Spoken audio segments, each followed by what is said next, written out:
arc-en-ciel.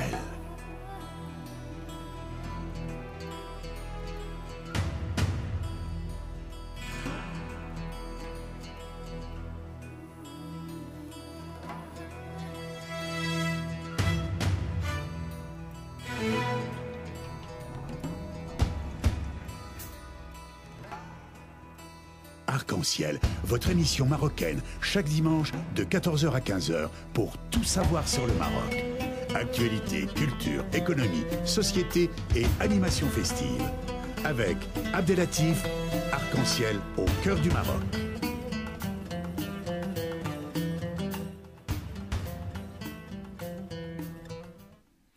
Bonjour à toutes et bonjour à tous et bienvenue dans l'émission Arc-en-ciel sur Radio Pluriel.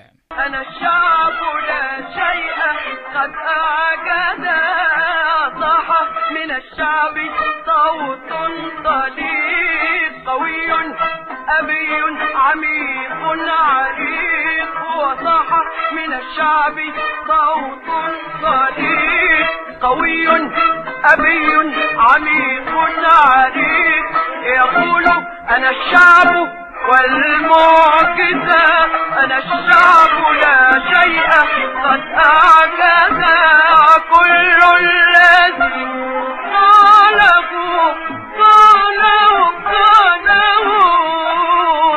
أنجز.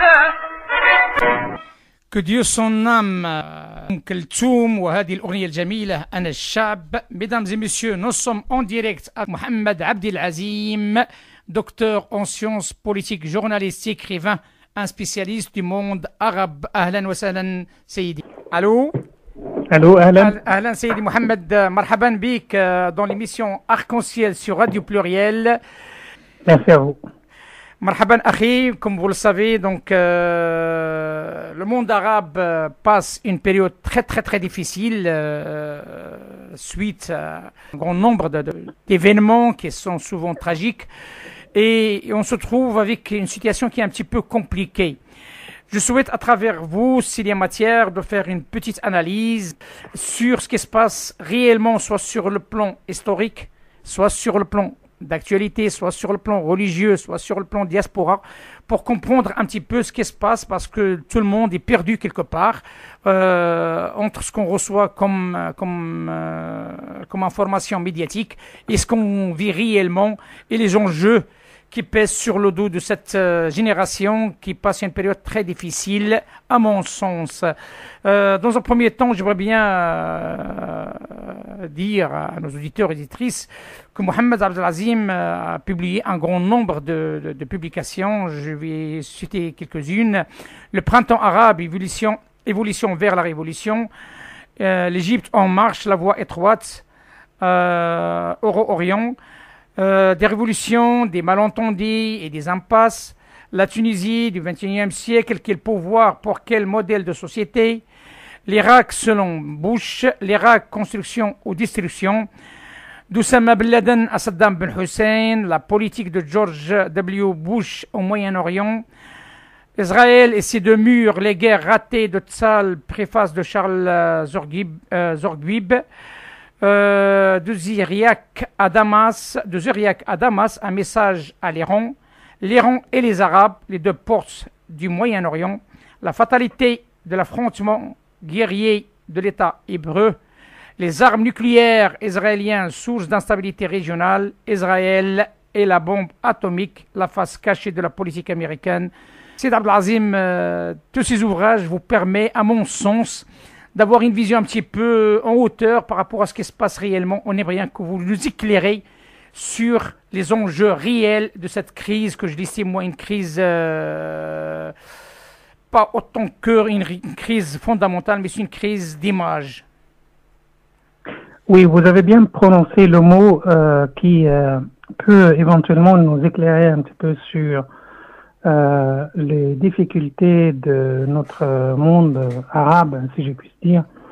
Vous avez parlé d'une période difficile, mais en réalité, cette période n'est pas forcément difficile.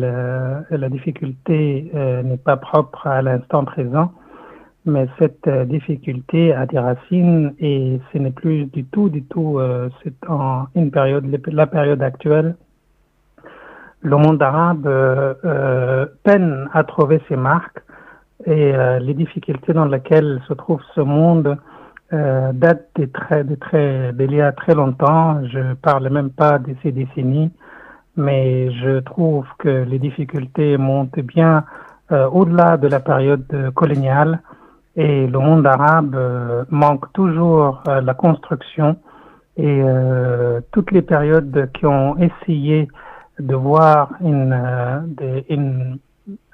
de voir la construction d'un modèle, malheureusement, c'était plutôt de la déconstruction plutôt que la construction. Quand vous parlez de difficultés ou périodes difficiles, moi, à mon avis, le fait que le monde arabe, quand on parle de monde arabe, je suis pas forcément d'accord avec cette définition parce qu'il n'y a pas un seul monde arabe, mais il y a des mondes arabes. Et c'est pas juste de vouloir dire le monde arabe est comme ci, le monde arabe est comme ça. À mon avis, la difficulté, malheureusement, cette richesse de pluralité des mondes au sein même des pays arabes n'a pas été exploitée correctement pour des raisons bien sûr historiques, pour des raisons économiques, pour des raisons tout simplement que le fait que nous n'avons pas pu poser les bonnes questions à des périodes différentes de notre histoire au pluriel, cela revient à dire que malheureusement les difficultés actuelles trouvent des racines dans le passé. Effectivement. Donc il y a une réelle révision de l'histoire du monde arabe quelque part. Il y a une volonté qui s'est montrée en fait à travers des temps, mais malheureusement la volonté de mettre en avant cette volonté a été contrainte et trouvée face à des périodes difficiles. Donc je ne reviens pas sur la période des régimes qui ont subi le coup entre 2010 en Tunisie, 2011 en Égypte, 2011 en Syrie, au Yémen et à Bahreïn et ailleurs. On voit bien que ce monde tente, à travers son histoire, de mettre fin à ce que j'appelle le traumatisme de retour de l'Andalousie. Et ce traumatisme, à mon avis, presque 1000 ans après, n'a pas été correctement surmonté. Et puis, avec la période de la colonisation ou la présence ottomane dans une grande partie du monde arabe qui a fait, qui a fait des dégâts sociaux, des dégâts politiques, économiques majeurs au sein même des sociétés arabes. Et j'en viens à dire que de là, nous avons devant nous des sociétés qui n'arrivent pas en fait à sortir d'une période traumatique, de traumatisme après le retour de l'Andalousie, la présence ottomane, la période coloniale, la période des régimes dictatoriaux. C'est-à-dire que nous sommes en face d'une période, comme vous dites, difficile, mais cette difficulté, je reste parmi ceux qui restent optimistes que peut-être la génération à venir commence à se poser la bonne question. Est-ce qu'on est vraiment une période de perte d'identité arabe? Non, je suis pas parmi ceux qui pensent à les choses à travers une identité, mais parler d'identité, il faut bien qu'il y ait une construction de cette identité, mais la construction d'une identité ou des identités au pluriel n'a pas été, si vous voulez, fait sur de bonnes bases. Et nous avons été dans plusieurs périodes ou plusieurs parties du monde arabe face à des secousses telluriques majeures, secousses sociaux, et ces secousses après les colonisations, secousses après la volonté de vouloir mettre au fond un modèle n'a pas abouti. Du coup, nous sommes pas forcément en problème d'identité, l'identité est là, mais surtout, nous sommes face à une volonté ou plutôt à des échecs face à la construction d'un modèle social, économique, politique ou autre. Il n'y a pas une crise aussi d'un leader sur le plan arabe, parce que souvent, donc, il y a toujours cette histoire de leader, et là, on voit un découpage qui a été fait. On le sait pertinemment comme quoi la colonisation a joué un rôle là-dessus. Et on constate aussi il y a une crise à l'intérieur de ces pays après ce découpage. Et on constate qu'il y a un malaise interne. Est-ce que ce malaise interne ne rajoute pas un petit peu dans ce déclin des masses, dans ce déclin de se repérer pour redémarrer? Si vous voulez, il y a beaucoup, vous avez raison de poser cette question, mais il y a beaucoup qui parlent en fait au manque d'un leader. Mais en fait, un leader ne résoudra rien dans le problème, puisque un leader est un produit, est une somme globale d'un produit ou une production de la société elle-même. Je prends exemple sur le Gamal Abdel Nasser. Nasser, dans les années 50, vient avec une vision d'après ce qui a été rapporté, novatrice, une vision d'ensemble, une vision qui devait mettre au fond un modèle post-colonial. Ce qui s'est passé pendant les années entre 52, donc lorsque les Anglais décident de quitter l'Égypte, et 56, lorsque Nasser a fait face à la deuxième guerre israélo-arabe et la crise de Canal, là on parlait d'un leader. Mais le problème du leader, c'est que lorsqu'il est venu, il a basé son modèle sur des questions de passion et d'action. Il manquait au fond une partie de la réflexion. Vous avez dans cette période aussi en face de lui un certain Bourguiba en Tunisie qui prenait lui-même la réflexion. Il parlait dans son temps de vouloir avertir le monde arabe, c'est que les choses ne doivent pas se faire dans la précipitation.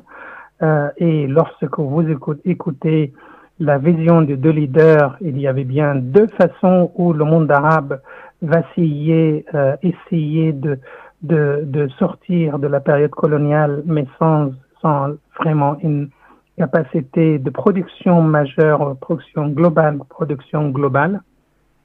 Et au fond, on voit par la suite l'histoire, la période post-coloniale commence déjà avec donc une volonté de passion et d'émotion suivre Nasser parce que il répondait à une aspiration, mais face à cette aspiration, vous avez tout de suite certains pays arabes toujours qui ont torpillé toute volonté d'émancipation et puis 10 ans après, Nasser voit que son modèle face à des obstacles majeurs et que naissent à ce moment de l'histoire, à partir de 54, 55, 56, un mouvement qui base son combat sur la partie religieuse.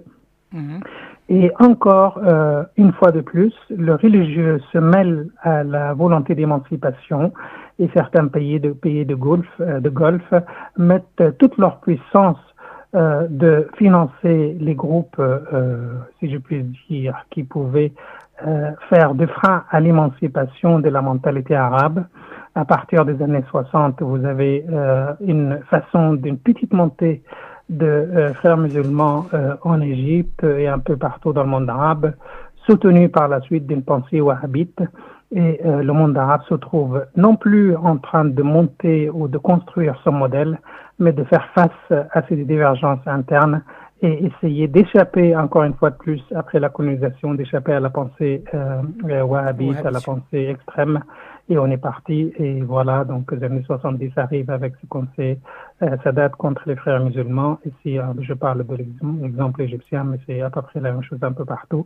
Mais par la suite, on sort avec des guerres, 80 avec des guerres au Liban, bien sûr, et puis 90 avec la guerre en Irak. Les années 2000 commencent aussi par la guerre encore en Irak, et le monde arabe est d'une division à une autre. a du mal à se construire. Docteur, si j'ai bien compris, donc quoi qu'il arrive, donc il y a une réelle responsabilité arabo-arabe. Donc il y a une réelle responsabilité interne qui se trouve là où on se trouve aujourd'hui. Donc il y a un réel conflit historique entre ceux qui essayent de s'ouvrir et d'autres qui veulent garder leurs acquis et leur façon de penser. Et ça traduit de plus en plus avec maintenant de chercher des boucs émissaires. Et que cette affaire, maintenant, elle est exportée à l'extérieur, du monde arabe. Et de l'immigration en Europe n'a pas arrangé les choses. Comment vous voyez cette transformation d'extériorisation de ce problème arabo-arabe? Au fond, en réalité, qu'est-ce qui se passe dans ce phénomène de la terreur qui, au fond, d'abord a été prendre ses racines dans les années 80, lorsque en Égypte on se réveille avec l'assassinat de Sadat en 81 par des groupes d'extrémistes en Égypte. Et puis Moubarak arrive par la suite avec une volonté d'enrayer ce phénomène. Et il utilise donc ce que le moment imposé à l'époque, c'était la solution sécuritaire. Mais au fond, la société n'avait pas encore besoin d'une solution de sécurité et de mukhabarat ici et là, des services secrets qui traquent le citoyen au fin fond de là où il vit, tout en abandonnant à la fois la construction d'un bon hôpital, la construction d'une bonne école, la construction d'une bonne pensée. Et à partir du moment où toute la société considère qu'il faut le bâton pour faire peur à toute une société, considérant qu'il y a une petite minorité qui tente d'imposer sa vision, on est dans la continuité de la pyramidalité de la décision politique. Mais le phénomène dont vous parlez, en fait, lorsque nous exportons la pensée extrême, de la pensée de l'intolérance, la pensée au fond de la haine de l'autre, l'exclusion de l'autre, on est au fond face à un phénomène basé sur la pensée de 18e, la pensée de Mohammed ibn Abdel Wahhab en Arabie Saoudite, enfin avant l'Arabie Saoudite, il a voulu au fond construire un modèle de société basé sur le retour au précepte de salafisme, et cette volonté de repli sur soi c'est donc à trouver dans l'ignorance sacrée que beaucoup dont parle Mohamed Harkoun, et cette ignorance sacrée est devenue un modèle depuis plusieurs siècles. Ce qu'on voit au fond devant nous, c'est que c'est un modèle en fait d'exclusion, et la notion de l'autre n'est pas encore correctement définie. Lorsque quelqu'un arrive et dit l'autre, c'est tous ceux qui ne croient pas, eh bien, par la suite, à l'intérieur, elles vont dire non, la définition de l'autre, c'est tous ceux qui sont même musulmans qui ne pensent pas comme vous. Et à partir du moment où la notion de l'autre se base sur une définition d'élimination, de l'exclusion, là, on voit que la pensée est vite fait et le raccourci est vite fait. On manque d'éducation, il est facile d'influencer une jeunesse, d'influencer toute une génération, parce que la référence même de pouvoir dire non est perdue, et toute une génération est désorientée. Alors de ce fait, l'exportation dont vous parlez, lorsque nous arrivons pour dire au fond nous allons éliminer l'autre pour qu'on puisse bâtir, construire notre modèle à nous, déjà notre modèle n'est pas clair, et notre modèle est basé sur des bases fausses, parce que l'islam n'a jamais prôné l'exclusion ou la tuerie ou la violence de cette façon-là. Donc c'est un phénomène plutôt d'un groupe de personnes aimant la violence, prônant la violence, et qui prône la violence n'est pas forcément celui qui trouvent le terrain ou le terreau propice dans le monde arabe. Là, il y a beaucoup de travail à faire. Justement. Car au sein même de nos sociétés, il y a tout de même de problèmes économiques majeurs et le terrorisme trouve bien le terreau et l'environnement propice pour toute cette pensée. Donc, docteur, si j'ai bien compris, hein, donc quelques-uns ici en Europe et ailleurs qui parlent de guerre de civilisation, donc c'est une guerre infondée.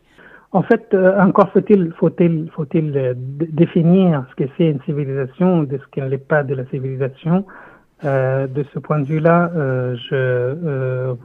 j'envoie les auditeurs à écouter ou à voir que le mot civilisation en lui-même ne veut rien dire, parce que on parle pas si on parle de guerre de civilisation, cela suppose à ce que cette civilisation soit claire, et une civilisation n'est jamais vraiment correctement définie comme ça à la va-vite.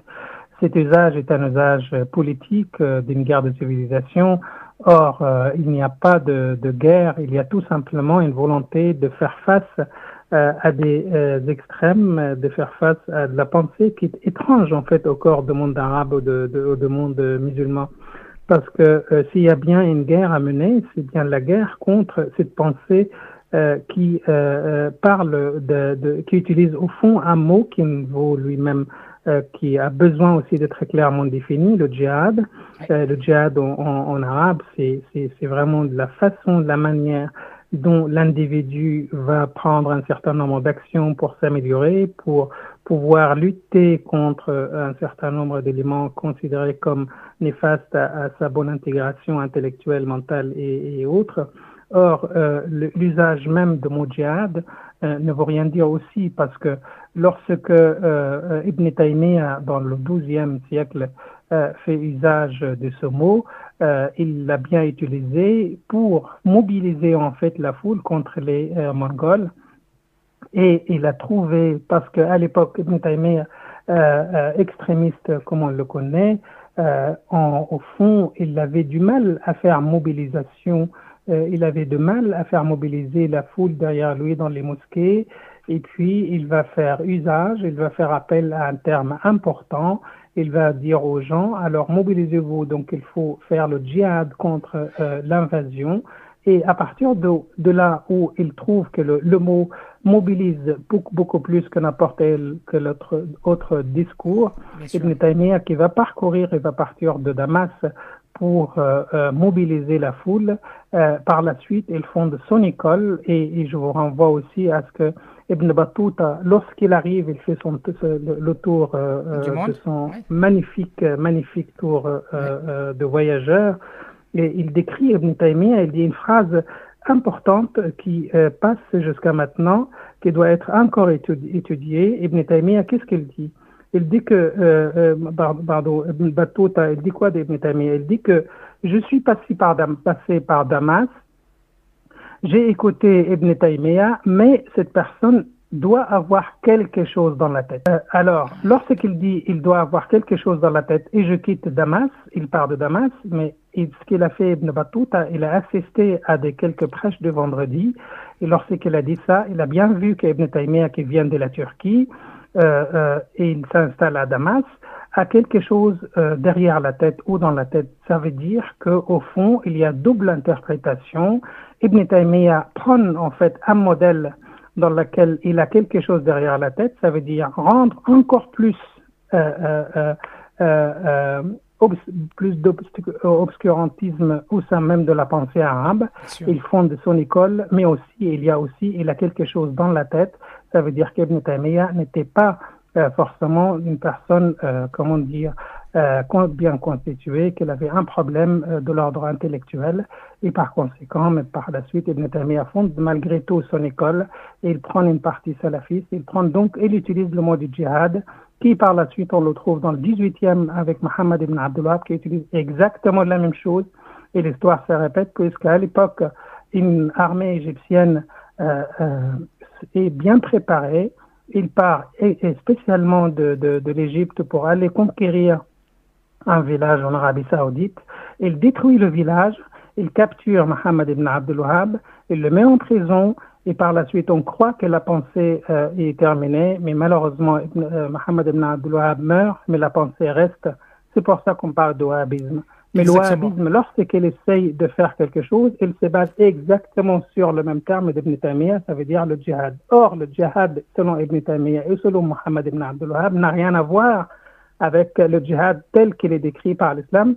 Il y a bien là une volonté de manipulation du passé, de la littérature, à la fois sociale, mais aussi littérature religieuse, que jusqu'à maintenant, le monde arabe et le monde musulman doivent poser cette question. Exactement. Donc, si vous le permettez, je vais vous proposer une petite pause musicale d'un chanteur de taille, d'un chanteur tunisien, qui est aussi un patriote, Lotfi Bouchnaq, si vous le permettez.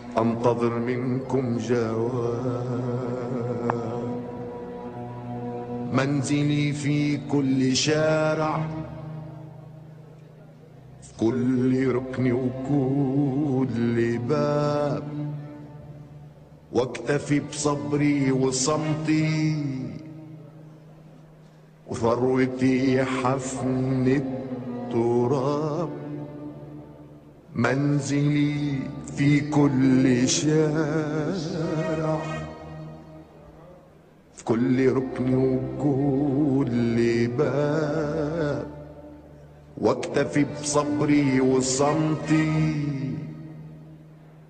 ثروتي حفن التراب ما أخاف الفقر لكن كل خوفي من الضباب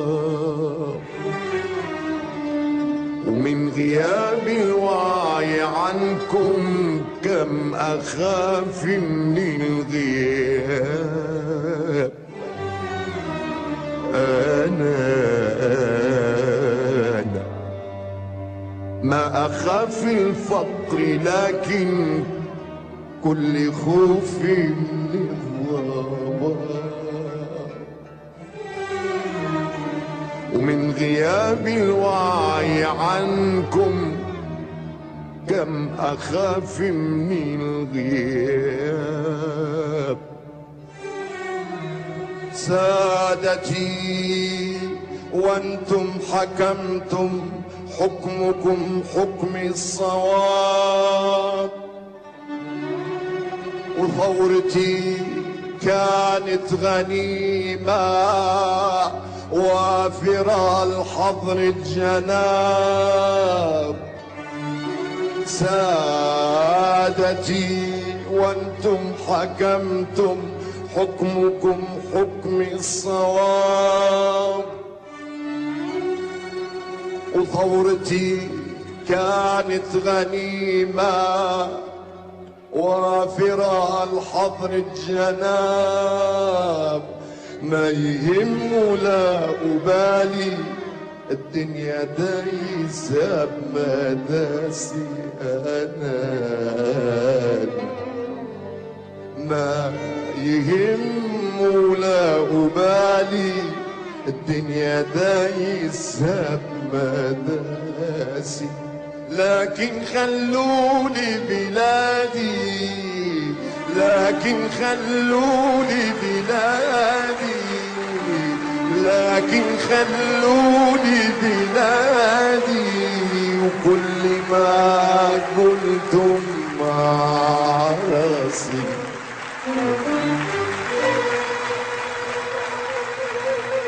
يا هنايل كان مثلي ما يهم من ومن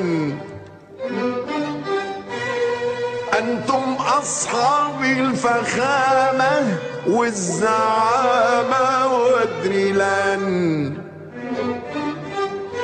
يا هنايل كان مثلي ما يهم من ومن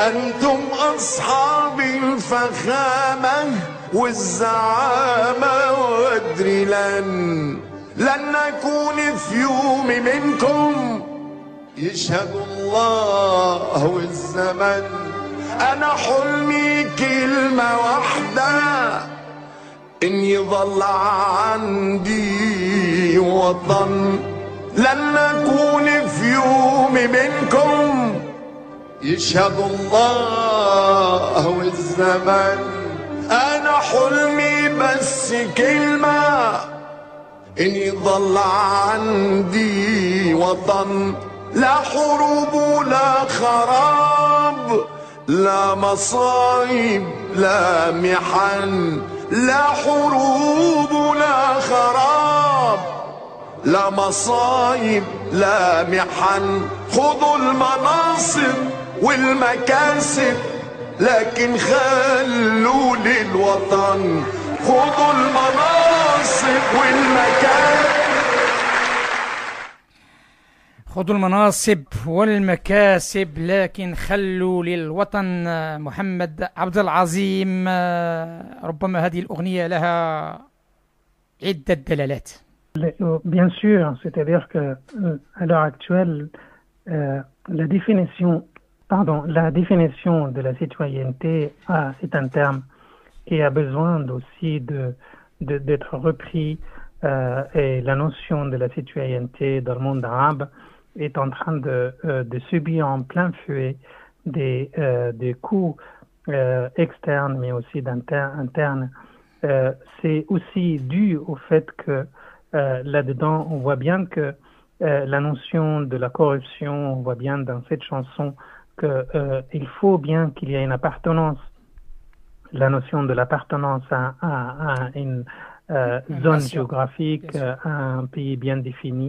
Toutes ces questions, si vous voulez, ont été délaissées, car au fond, lorsqu'il parle Khudul Manasib et Khallou lil Watan, ça veut dire que vous avez abandonné votre vocation première, c'est-à-dire que de faire l'unité, faire un, et le un n'a pas encore été fait pour le moment, et cette chanson est une des belles chansons qu'on aimerait bien, tant que les gens, ceux qui prennent El Manasib, essayent de nous faire part de leur volonté aussi de construire plutôt de détruire.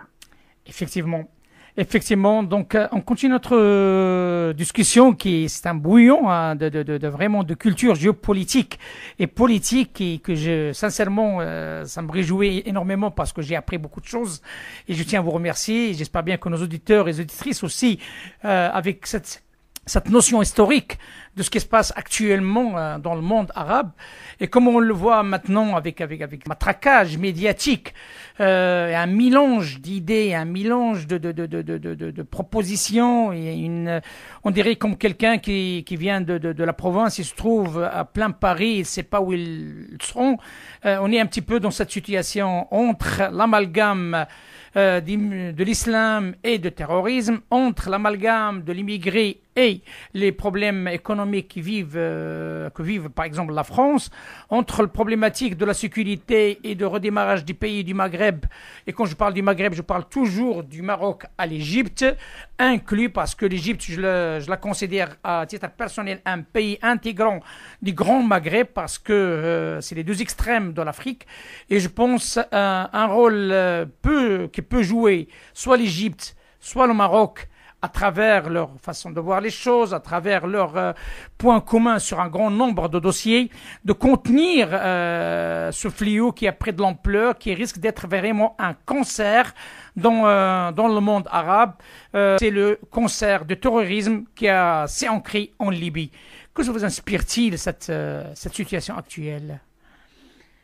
Écoutez, pour moi, la Libye déjà est l'exemple même de la faiblesse de notre existence, et la manifestation d'une situation qui ne sera pas forcément, ne va pas terminer dans l'état actuel des choses dans de bonnes façons ou dans de bonnes conclusions pour les sociétés arabes et pour les Libyens en particulier. Vous avez devant vous aussi encore, je parlais tout à l'heure de Nasser en Égypte, mais vous avez aussi devant vous un modèle autre que le modèle égyptien. Le modèle libyen en lui-même était aussi un modèle basé sur des malentendus de l'histoire, de la lecture même de la propre histoire de la Libye, Vous avez une Libye à l'est, vous avez une Libye au sud, vous avez une Libye à l'ouest, vous avez une Libye qui se cherchait aussi, qui était un peuple merveilleux, qui reste toujours un peuple capable de naître à tout moment.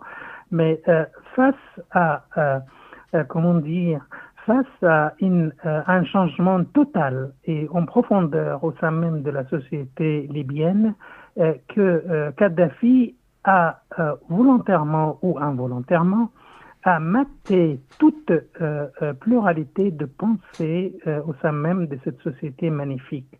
La société libyenne, si vous voulez, est une société traditionnelle. On parle de la société de l'islam traditionnel qui n'a rien à voir avec l'islam extrémiste ou l'islam repli sur lui-même, un islam qui exclut l'autre. Ça n'a rien à voir. C'est un modèle complètement différent par rapport à un islam en Arabie Saoudite par ailleurs. Ce que je veux dire par là, c'est que la société traditionnelle libyenne est une société en mouvement constant, mais par contre, il a eu une période d'un coma, hein, c'est ce que j'appelle un coma généralisé dans le monde arabe, mais aussi ça se traduit par des comas, comment dire, des petites périodes, et la société libyenne est rentrée volontairement dans un coma volontaire, hein, à partir du moment où Kadhafi est venu vouloir imposer sa manière unique de rentrer et de rendre la société libyenne dans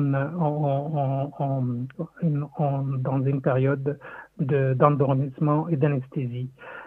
C'est-à-dire que cette société qui sort au fond d'une période où il ne savait pas où se rendre, il n'y avait plus de référence, sauf que maintenant, ce que vous voyez en Libye, une fois que la guerre a lieu, et lorsque Sarkozy prend la décision avec une erreur monumentale et historique d'aller frapper et de déconstruire la société libyenne, et Bernard-Henri Lévy qui prend lui une vision injuste de la société arabe, alors que Bernard-Henri Lévy ne comprend rien dans la constitution sociale ou l'historique du monde arabe. Au fond, on est là face à une société qui peine à trouver ses marques et faire face toute seule face à des extrémismes religieux et de la pensée importée par l'extérieur, par les Daesh et compagnie. Nous ne parlons pas de Acmi, Al-Qaïda, في المغرب العربي, et malheureusement, cet accord ne sera pas forcément l'accord définitif. Il va y avoir encore des divisions internes. Vous avez les internes qui ne veulent pas. Vous avez aussi la partie de l'Est qui, malheureusement, essaye de dire la raison pour laquelle il faut se réunir pour sortir de là. Vous avez les tribus du Sud avec l'ancien régime de Kadhafi qui ne voudra jamais laisser faire. Et au fond, on se trouve dans encore un scénario cauchemar pour toute une société. Et l'implantation maintenant de Daesh qui quitte petit à petit la Syrie pour aller déstabiliser davantage des sociétés qui n'ont jamais vu la stabilité. Là, au fond, on est face à un scénario très difficile pour l'Afrique du Nord. Très difficile de ce que vous appelez le Maghreb, le Grand Maghreb. Ça sera difficile pour l'Égypte, ça sera difficile pour la Tunisie, ça sera difficile pour l'Algérie. Et au fond, c'est des pays qui n'ont pas besoin de tout cela. Ces pays ont besoin d'une construction et cette pensée est une pensée importée, une pensée nouvelle externe à la société. Et pour moi, c'est une maladie qu'il faut tout de suite mettre la bonne diagnostic pour pouvoir s'en sortir le plus rapidement possible, mais pour moi, je suis parmi les pessimistes de ce point de vue. La rencontre récente de Skhirat entre les deux parlements, donc ils ont sorti avec un communiqué qui est très optimiste. Selon vous, il y a d'espoir par rapport à cette initiative soutenue par l'ONU et aussi dans un pays arabe comme le cas du Maroc, entre les deux belligérants? Si vous voulez, le Maroc a effectué un effort formidable en la matière depuis plusieurs mois d'ailleurs. Je pense que sans la sagesse marocaine, cette crise aurait pu encore durer très très longtemps entre le Parlement de Benghazi et le groupe au fond, malheureusement, qui ne veut pas entendre la voix de la raison de Misrata et de l'ouest de la Libye. Au fond, s'il n'y avait pas le Maroc, on n'aurait pas été là encore. Mais peut-être le Maroc a encore un rôle à jouer par la sagesse historique de la partie marocaine de vouloir trouver au fond un consensus et un compromis. Mais je reste toujours sceptique. J'espère que la raison l'emportera, la raison de cohabiter en fond sur une entente, mais je pense que le fait que le groupe de l'Ouest libyen, trouve au fond une façon de sauver la face pour dire j'accepte, mais plus tard j'agirai autrement. Ça serait pas en faveur de la société libyenne et j'espère que cet accord mettra au fond un terme à cette période tourmentée pour les Libyens. Une avant-dernière question, si vous le permettez, Si Mohamed. Selon vous, quelle solution imaginable pour en sortir, parce que par rapport à pas que la Libye, je parle du monde arabe et cet engrenage cet amalgame entre mélange religion, terrorisme, cet mélange entre développement économique et garder l'essentiel et les bases de notre existence, donc surtout l'islam. Comment voyez-vous les choses? De quelle manière, selon vous, par rapport à votre expérience, par rapport à votre façon de voir les choses, comment vous voyez les solutions qui sont possibles d'être la bonne démarche pour s'en sortir? Si vous voulez, je ne prétends pas apporter des solutions à des problèmes aussi graves. Le problème, c'est que sortir de là, il n'y a pas de solution miracle. La seule chose qu'il faut qu'on retourne au fondement. Il faut que nous trouvons un terrain d'entente commun, une loi fondamentale pour nous tous qui gère en fait, qui régit le rapport entre les différentes factions et les différents groupes sociaux. À mon avis, il faut retourner à la source. Qu'est-ce qu'il dit l'islam? Il dit Amrohum shura bainahum. C'est la concertation, c'est le sens même de la démocratie. Lorsque nous commençons déjà, dès la conception de l'existence, nous parlons que de la fitna, la division interne, alors que par exemple, on parle toujours de Khawarij, on parle toujours de Mu'tazilites, toutes ces, il faut qu'on retourne à notre source, il faut qu'on reprenne, qu'on définisse un point zéro. Nos mondes arabes au pluriel, ils n'ont jamais défini un point zéro sur lequel il y a 2 ou 3 valeurs pour lesquelles nous nous rassemblons et défendre ces valeurs. Nous n'avons pas encore dit plus jamais ça. Les sociétés arabes cherchent toujours, au fond, me demander quelles sont les solutions. À mon avis, il faut tout simplement que nous essayons de se poser les bonnes questions, qu'on fasse un point d'arrêt pour nous pour dire qu'est-ce qui se passe, une relecture de notre histoire, revenir. Je vous rappelle que dans le XIIe siècle, au XIe, XIIe, Averroès, Ibn Rushd, chez vous, au Maroc, il dit quoi? Il dit exactement ce qu'il dit Saint Thomas d'Aquin lorsqu'il parle de la rationalité et la question sur le Dieu, la croyance est-elle rationnelle? Il faut qu'on retourne à ces fondements. Lorsque nous parlons de cela, lorsque nous parlons de dire que al-ilm, la science, la connaissance, iqra, li, lorsque nous oublions tout ça et nous essayons de dire est-ce que être musulman, est-ce qu'il faut laisser la barbe d'1 centimètre ou de 5 centimètres? Est-ce qu'un bon musulman et tout simplement il faut qu'il s'habille avec un tiroir, donc un pantalon ou un djellaba? Ça n'a rien à voir avec les questions qui posait Ibn Rushd lorsqu'il disait est-ce que l'existence est divine? L'existence divine est-il rationnelle? Voilà les bonnes questions et voilà la différence entre une personne qui essaie de parler au nom de l'islam dans ses mosquées chaque vendredi et pour dire qu'il faut avoir une barbe de 5 centimètres et pour être un bon musulman, et par ailleurs vous avez en face une pensée profonde qui modèle la chose, qui pense la rationalité de l'existence divine, qui pose la bonne question et la somme au fond une société est une somme globale d'une pensée, d'une existence, de couches successives de la question, de la réponse, des erreurs et ainsi de suite.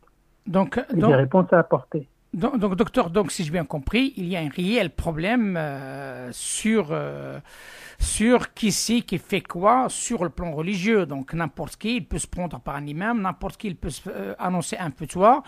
Donc, quelque part, il y a une crise de savoir, il y a une crise d'organisation, réorganisation de l'islam à travers les États qui le regroupent. Hein. Je vous parle, pour répondre à votre question, je vous parle une anecdote cinématographique qui va peut-être parler à beaucoup de vos auditeurs de votre émission. Au fond, en Égypte, lorsque le problème de terrorisme suivit et qu'il y a une vague où la société trouvait qu'il n'arrive pas à faire face.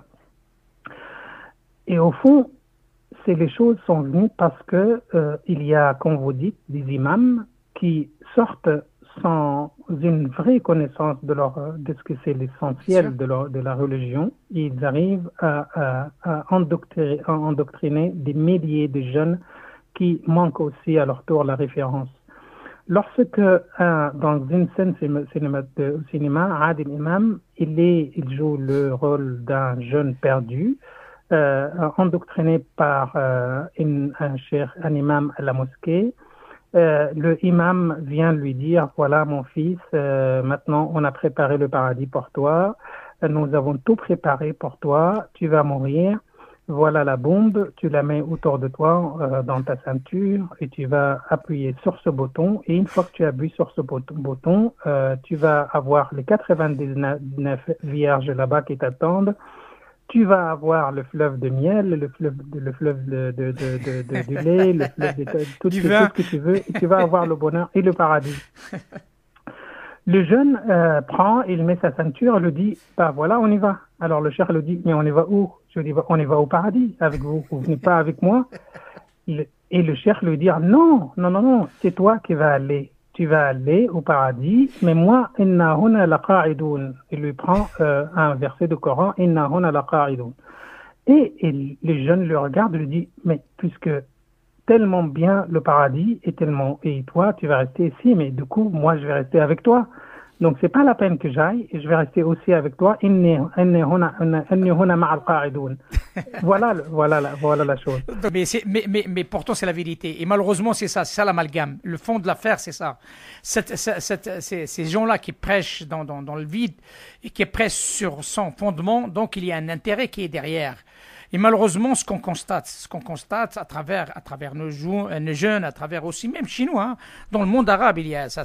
Malheureusement, ça prend de l'ampleur. Moi, je pense le fait de gérer et de séparer un petit peu l'islam de la politique, le cas qui a été fait au Maroc, et de former des imams pour contenir ce fléau, je pense que c'est une bonne démarche, une bonne décision qui peut être dupliquée ailleurs. Bien sûr, parce que si vous voulez, au fond, tout est une question d'interprétation et du sens, disent les experts en la matière. Vous avez des jurisconsultes, nous avons 4 jurisconsultes, Hanbalites et ainsi de suite. Ouais, mais même Malik, Shafi'ites, Malikites et ainsi de suite, donc les 4. Au fond, lorsque vous avez une grande divergence dans l'interprétation, vous avez dans le Coran des sourates qui disent qatiluhum et des sourates aussi qui dit walakum dinakum waliya din. Dans ces cas-là, vous avez un imam qui va prendre l'interprétation de qatiluhum et un autre imam qui va dire gadilhum billati hiya ahsan. C'est quoi exactement gadilhum billati hiya ahsan? Ça veut dire que l'islam prend davantage le dialogue, prend l'avantage la concertation, la shura, et aussi il y a un certain nombre d'éléments, certes dans l'islam, qui prennent un certain nombre d'actions, mais encore faut-il placer les choses dans leur contexte. Lorsque le contexte majeur, le contexte général prime sur le contexte particulier, il est évident qu'il faut s'en tenir à l'évidence. Mais par contre, certains imams, ils vont prendre le contexte particulier d'un cas particulier, ils vont faire la généralisation là-dessus. Et c'est à partir de là que la question de l'interprétation, la compréhension même du message de l'islam et comment les choses sont écrites, décrites et quel est le contexte dans lequel les choses sont arrivées, là on comprend mieux que l'importance et l'urgence de mettre des gens hautement qualifiés et que c'est pas n'importe qui peut, c'est pas parce que j'ai appris ou vous avez appris ou nous avons appris quelques versets de Coran qu'on est devenu des savants, oui.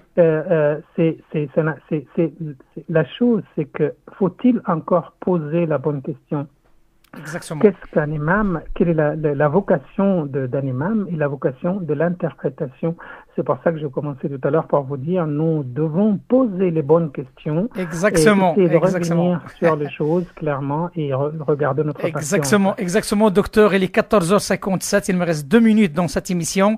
Je tiens énormément à vous remercier et je serai heureux si un autre jour vous aurez la possibilité par rapport à votre agenda de développer d'autres sujets qui nous concernent, qui nous touchent de près. Merci à vous et je vous souhaite Eid Mubarak Saïd بمناسبة العيد مولد النبوي الشريف يوم 24 إن شاء الله وكذلك joyeuse fête et je vous dis à très bientôt docteur. À très bientôt, joyeuse fête à tout le monde. بارك الله فيك مع السلامة أخي.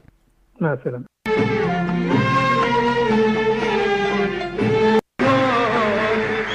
سيدي بالليل والنهار من فرد هواك النار في قلبي ترميم نشرار سيدي ترميم نشرار من ضيبها حلت عيوني بالليل والنهار سيدي بالليل والنهار. عيد مبارك سعيد للأمة الإسلامية أينما كانت بهذه المناسبة العيد مولد النبوي الشريف وكذلك joyeuse fête à tout le monde sans exception. نبي الله